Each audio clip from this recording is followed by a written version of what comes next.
Hai, balik lagi di channel Andre Tuan. Pada video kali ini, kita akan bahas investasi Bitcoin dan juga kripto untuk investor pemula. Instrumen Bitcoin dan kripto itu memang dikenal dapat bantu diversifikasi portfolio karena tidak berkorelasi dengan aset tradisional seperti saham ataupun obligasi. Selain itu, volatilitas ataupun pergerakan harga dari kripto itu sendiri juga sangat tinggi dan memberi ruang kepada investor untuk mendapatkan keuntungan besar dalam waktu yang lebih singkat. Contohnya, Bitcoin mengalami kenaikan 156% di tahun 2023, mengalahkan pertumbuhan aset kelas lainnya seperti saham ataupun obligasi. Lalu, aku juga banyak cuan dari investasi kripto di 1 tahun terakhir. Bahkan Timothy Donald, founder dari Akademi Kripto, itu berhasil menggulung asetnya jadi lebih dari 100 miliar. Seberapa kaya Timothy Ronald? 1, 2, 3, 4, 5, 6, 7, 8, 9, 10, 11, 12. Jadi dulu.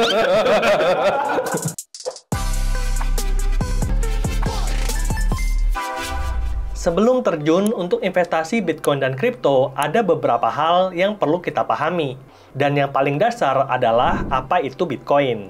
Bitcoin adalah aset kripto pertama yang lahir di tahun 2009 dan menjadi maverick untuk menantang sistem keuangan tradisional. Berbeda dengan uang yang dicetak oleh bank sentral, Bitcoin tercipta melalui proses yang disebut penambangan. Disinilah komputer-komputer canggih itu beradu daya untuk memecahkan rumus matematika kompleks dan menghasilkan Bitcoin baru sebagai imbalannya. Bitcoin ini kemudian tercatat dan dapat disimpan, dikirim, atau dijual kepada pihak ketiga menggunakan sistem yang dinamakan dengan blockchain. Blockchain merupakan ledger atau buku besar yang transparan dan terdistribusi, mencatat semua transaksi yang dilakukan di dalam sistem Bitcoin sejak awal kelahirannya sampai dengan zaman sekarang. Dan teknologi blockchain memastikan keamanan dan keandalan transaksi tanpa perlu perantara bank. Hal ini berbeda dengan sistem uang fiat, di mana bank itu mutlak diperlukan untuk menyimpan dan mencatat semua transaksi. Kalau kita nabung, maka saldo di bank kita akan bertambah, dan kalau kita tarik tunai di ATM ataupun transfer kepada pihak ketiga, maka bank mencatat kalau saldo kita berkurang. Dan kita percaya bahwa bank-bank itu seperti BCA ataupun Mandiri akan melakukan tugasnya dengan amanah. Nah, masalahnya bagaimana kalau ada bank yang tidak mengerjakan tugasnya dengan baik? Tidak sedikit cerita nasabah yang uangnya hilang ketika ditabung di dalam bank. Hal ini nggak masalah kalau hilang itu karena adanya potongan admin, karena memang kita harus bayar jasa dari bank tersebut.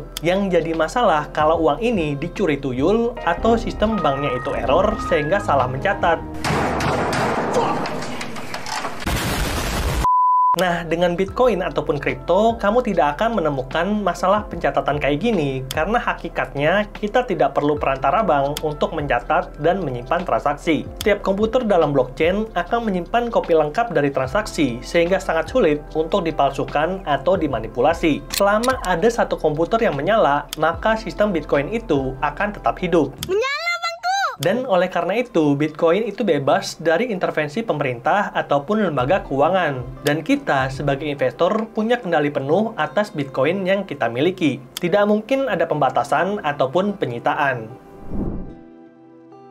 Nah, di luar sana, investor kripto itu terbagi dua. Yang pertama, hanya percaya pada Bitcoin, dan yang kedua, itu percaya pada Bitcoin juga alternatif koin. Istilah yang digunakan untuk menyebut semua kripto di luar Bitcoin. Dan berdasarkan info dari CoinMarketCap, terdapat lebih dari 2,4 juta kripto yang tersebar di internet. Dan tentunya, nggak semua kripto itu bagus. Ada yang berhasil memperkaya investornya, ada juga yang bikin investornya bangkrut sampai bangkrut-bangkrutnya. Gue tuh all in guys, jadi 10 miliar gue all in ya, sampai di endingnya ya, itu koin tiba-tiba anjlok, nggak ngerti gimana ceritanya kok bisa anjlok ya guys ya. Gue juga bingung guys, gue sampai frustasi gitu cerita sama teman gue. Jadi sama seperti saham, di mana ada kasus saham gorengan yang merugikan investor, di kripto itu bahkan lebih parah.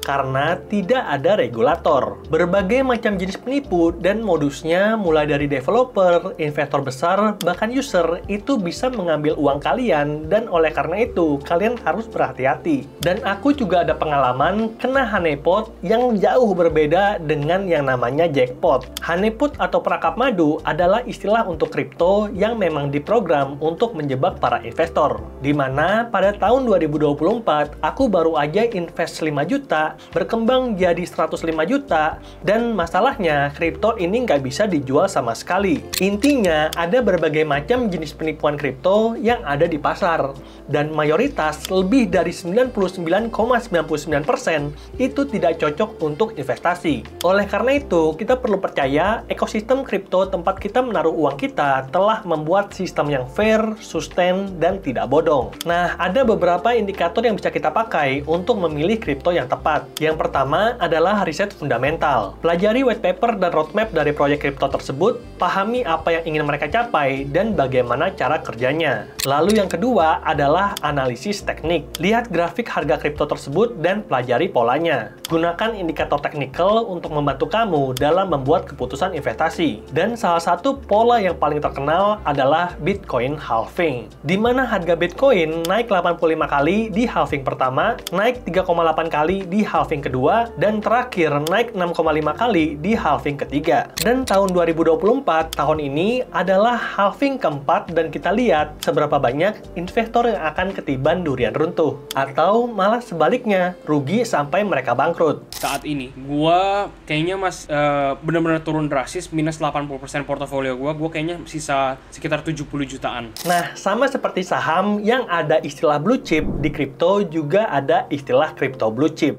Aset kripto blue chip merupakan opsi aset yang masuk dalam kategori diunggulkan untuk kita berinvestasi. Kripto blue chip dianggap sebagai investasi yang lebih stabil dan menguntungkan karena memang itu jadi karakteristik utamanya. Hasilnya, kripto blue chip itu dipandang sebagai instrumen investasi jangka panjang yang jauh lebih aman dibandingkan alternatif koin. Dan ada beberapa indikator utama untuk aset kripto bisa masuk dalam kategori blue chip. Yang pertama, telah beroperasi cukup lama dan punya reputasi baik. Yang kedua, tingkat adopsi tinggi. Yang ketiga, nilai kapitalisasi pasar dan likuiditas yang baik. Dan yang keempat, volatilitas itu cukup rendah. Dan saat ini, terdapat dua aset kripto yang bisa kita consider untuk investasi jangka panjang.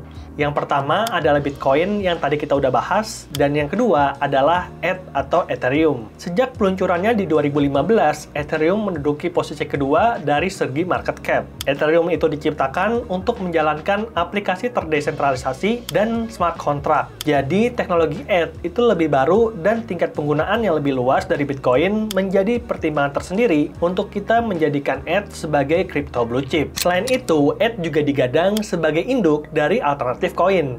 Lebih dari 70% aset alternatif yang ada di pasar kripto itu diturunkan atau merupakan derivatif dari aset Ethereum.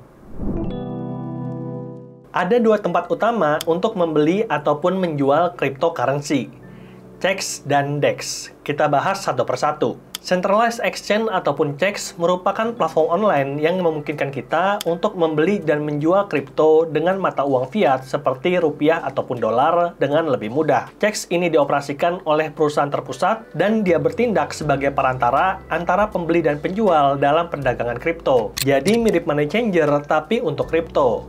Dan contoh CEX yang paling terkenal di Indonesia adalah Binance, Indodax, ataupun Pintu. Lalu tipe yang kedua adalah Decentralized Exchange ataupun DEX. Ini merupakan platform peer-to-peer yang memungkinkan kita untuk membeli dan menjual cryptocurrency secara langsung dengan orang lain tanpa perantara sama sekali. Jadi, DEX menawarkan lebih banyak anonimitas dan keamanan daripada CEX, tapi lebih rumit untuk digunakan. Jadi, DEX itu sangat cocok untuk investor senior atau orang yang paham sistem untuk mempunyai kontrol penuh atas dana mereka, keamanan, serta anonimitas. Dan oleh karena itu, kenapa DEX juga banyak digunakan untuk bawa kabur uang dalam bentuk kripto. Contohnya adalah Uniswap, SushiSwap, dan juga PancakeSwap. Jadi, CEX dan DEX menawarkan solusi berbeda dalam perdagangan kripto. CEX itu menawarkan kemudahan dan akses luas, sedangkan DEX itu memberikan kontrol dan keamanan yang lebih besar bagi para pengguna. Dan memahami perbedaan serta memilih platform yang paling sesuai itu menjadi kunci sukses untuk kita bisa investasi kripto yang aman dan juga menguntungkan. Walaupun banyak orang flexing bahwa porto kripto mereka hijau sehijau-hijaunya, tapi ini cuma sedikit kisah sukses dari mayoritas investor kripto. Bahkan kalau itu cuma di atas kertas, belum di-realize mereka itu masih belum untung. Turun, konyolnya di situ. Kemudian saya pun mencoba bertahan dan berpikiran ya udahlah, namanya investasi gitu ya. Kalau mau hilang ya hilang lah ya. Bodo amat gitu. Ada yang mencapai 400 juta rupiah dan bahkan ada pula yang kehilangan hingga miliaran rupiah. Investasi kripto itu punya risiko besar dan oleh karena itu approach kita harus tepat. Yang pertama, pakai uang dingin. Investasikan hanya uang yang kamu rela untuk kehilangan dan jangan gunakan uang yang kamu pakai untuk kebutuhan sehari-hari. Lalu, approach investasi yang kedua adalah gunakan dompet kripto yang aman. Kalau aset kita udah bernilai ratusan juta, kita bisa consider untuk pakai cold wallet seperti Ledger Nano S atau Trezor Model T untuk menyimpan aset kripto secara offline. Investasinya berkisar 900.000 sampai 5 juta dan ini worth it untuk mencegah kehilangan aset dari pihak yang tidak bertanggung jawab. Apalagi kripto itu diciptakan karena mereka tidak percaya dengan perantara pihak ketiga seperti bank. Jadi, kalau kita pakai checks seperti Indodax ataupun Binance, itu kan artinya kita masih percaya pada pihak lain. Apa bedanya? Checks ataupun bank. Lalu approach yang ketiga adalah jangan FOMO.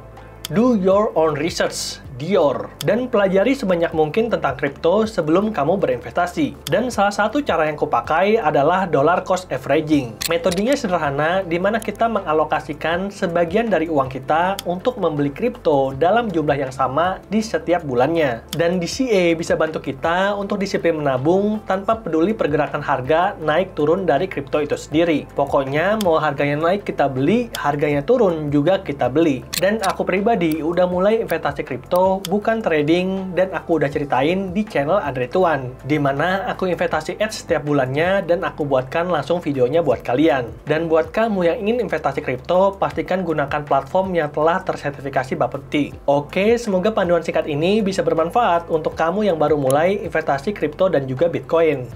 Sampai jumpa di video berikutnya. Bye!